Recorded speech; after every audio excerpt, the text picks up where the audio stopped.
I don't think you landed on this video by accident. Something in you is searching, maybe for clarity, maybe for a little hope, or just a reminder that what you've been praying for isn't crazy. If that's you, breathe, you're not alone. Life moves in patterns. When you learn to spot them, your hardest stretches start to make sense. They stop feeling like punishment and start looking like preparation. Have you noticed how things sometimes get loud right before they get better? Everything seems to hit at once. The bills, the pressure, the misunderstandings, the delays. People who are usually patient snap at you.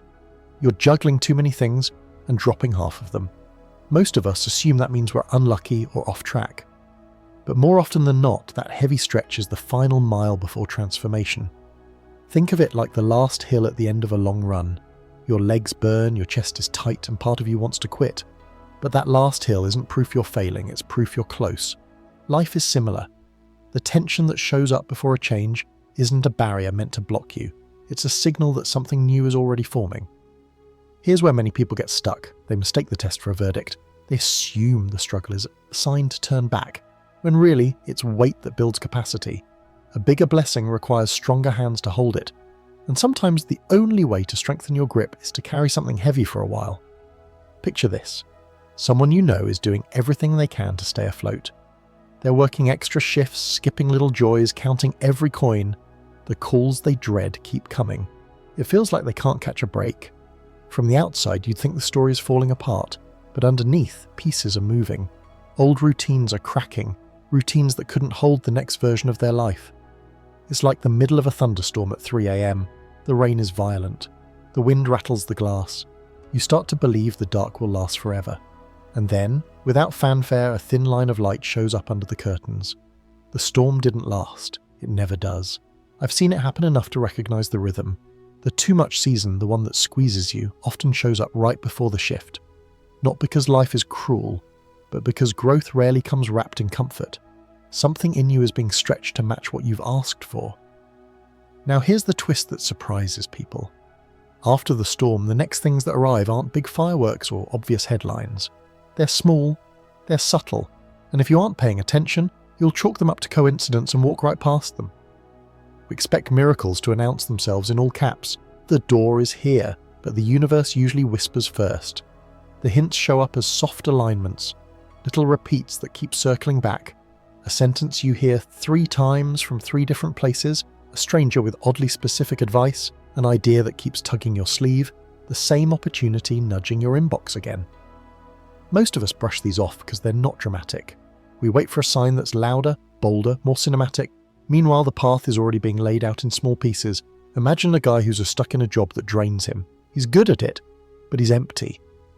Quietly, he's always loved photography, but the practical voice in his head tells him to be realistic. Over a few weeks, a friend asks if he can shoot a small event. A neighbour mentions they need photos for a charity page. His social feed, out of nowhere, is full of camera stories and tips. None of these moments are huge, but together they're a pattern. They're the map. He misses it because he expected the sign to be bigger, like a full-time salary dropped out of the scare, but the beginning is almost never the finished picture. Doors tend to open a crack before they swing wide. Think about your own life. What keeps repeating? Which idea won't leave you alone? What small door keeps knocking even though you've told yourself it's not the right time? Patterns are the universe's way of saying, pay attention. Not everything that repeats is meaningful, but the things that echo in your mind, land in your lap, and align with your quiet desires deserve a second look. There's an old word for this: synchronicity. It's when events that don't seem connected on the surface somehow share a thread underneath. You don't have to force the meaning, you feel it. You notice the same phrase in a book, a podcast, and a conversation with your cousin. You think about reaching out to someone and they text you first. You're mulling a decision and suddenly 3 different people bring up the exact path you're considering without knowing you're considering it. Is that random? Maybe. Or maybe it's guidance in everyday clothes. I remember hearing about a woman sitting on a career change for months. Pros and cons lists, late night overthinking, back and forth and back again. One week, 3 strangers mentioned the same field she was secretly drawn to. One said, "It's the most meaningful work I've ever done." Another said, "I switched last year and it changed everything." The third offered to let her shadow them. That's not just chatter, that's alignment. That's a map unfolding in real time. So how do you know if something is a real sign or just noise? Look for resonance and recurrence. Real signs ring in you. They line up with what you've been quietly carrying. And they recur. They nudge you from different angles. They find you when you aren't chasing them. Random events don't echo with that kind of consistency. Meaningful ones do. There's another sign people almost never expect, and yet it's one of the strongest. Peace that shows up before anything on the outside has changed. It's strange the first time it happens. You're still waiting for the email. The bank account hasn't moved. The relationship isn't resolved.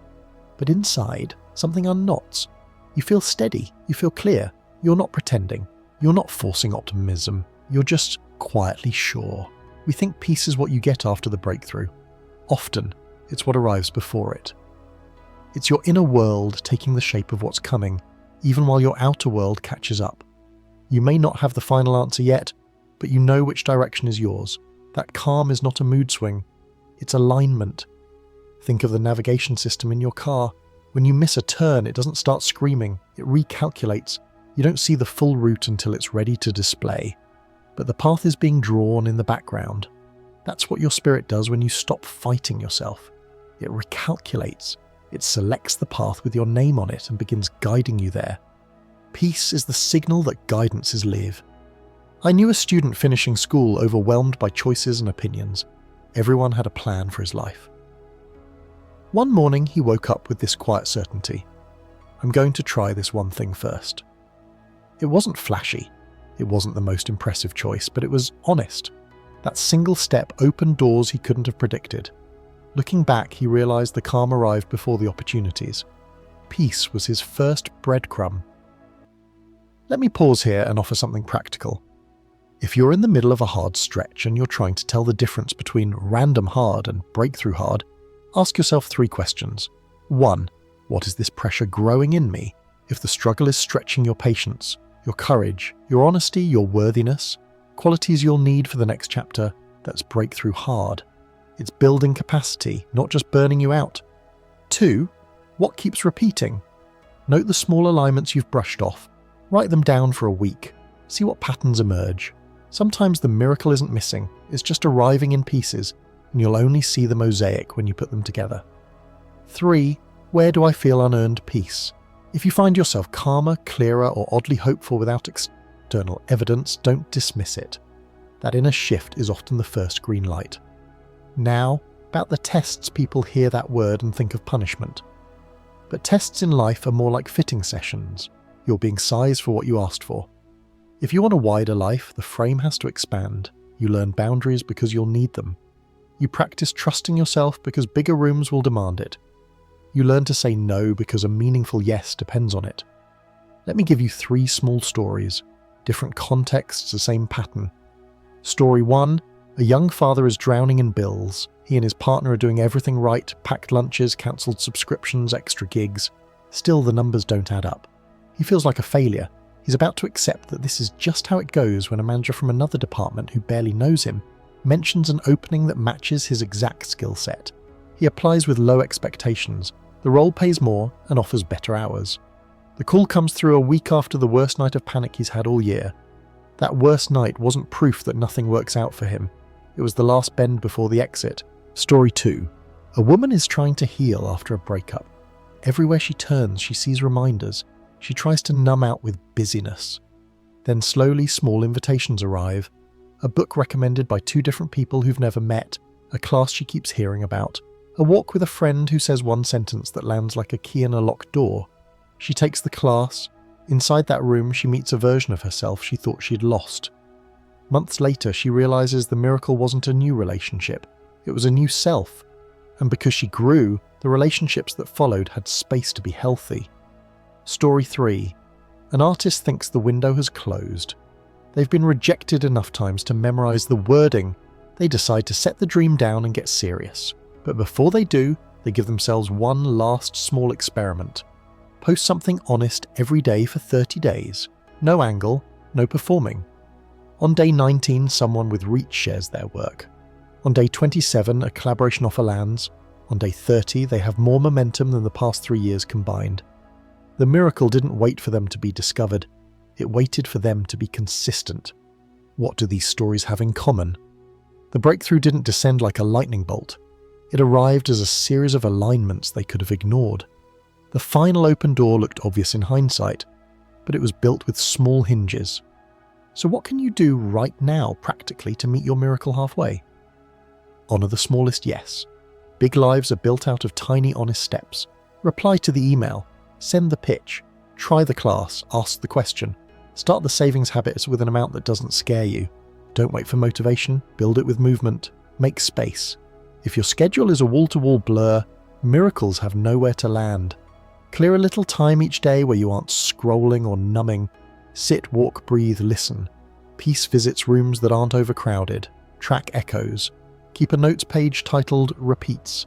Anytime a theme, opportunity, or phrase shows up twice, write it down. Patterns reveal themselves when you collect them. Strengthen the vessel. Sleep, water, real food, gentle movement. None of this is glamorous, but a tired mind calls everything doom. A rested mind notices doors. Ask better questions. Instead of, why is this happening to me? Try, what is this growing in me, and what tiny move would be kind and true today? Those questions open possibilities. Practice worthy receiving. Sometimes the miracle is delayed because you secretly don't believe you deserve it. Start small. Receive compliments without deflecting. Accept help when it arrives. Say thank you and let good in. Worthiness is a muscle. Now let's circle back to that feeling you might already have. The strange calm that doesn't match your circumstances. Don't argue with it. Don't explain it away. That's your internal weather changing ahead of the outer forecast. It's your compass pointing in a direction you can trust. Follow it one honest step at a time. And if you don't feel peace yet, if everything still feels loud, that's okay. You're not behind. Sometimes the calm is the last piece to click. Until it does, borrow steadiness from simple rituals that anchor you. Morning light on your face, 3 slow breaths before you open your messages, writing down one thing you did well today, texting one person thinking of you with no agenda. Small anchors hold surprising weight in big waves. Let me be direct.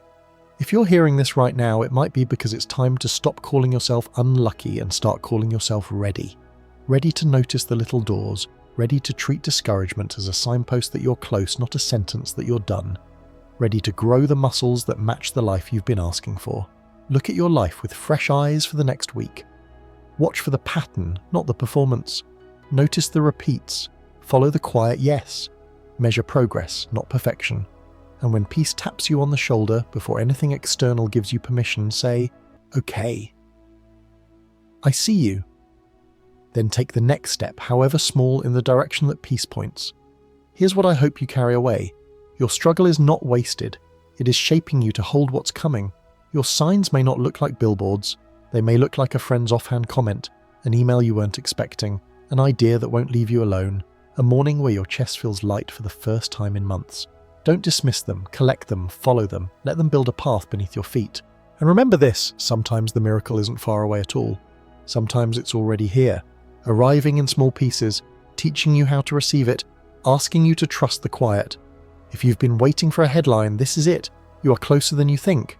Keep going. The signals are not teasing you, they're guiding you. The door you've been knocking on is loosening. The light under the threshold is real. One more step, then one more. That's how mountains move. That's how storms end. That's how breakthroughs arrive, quietly as at first, then all at once. Like morning through a window you forgot you left cracked open. You're not cursed, you're becoming. And what's meant for you is already learning your name. Keep your eyes open, keep your hands open, take the next honest step, the rest will meet you on the way.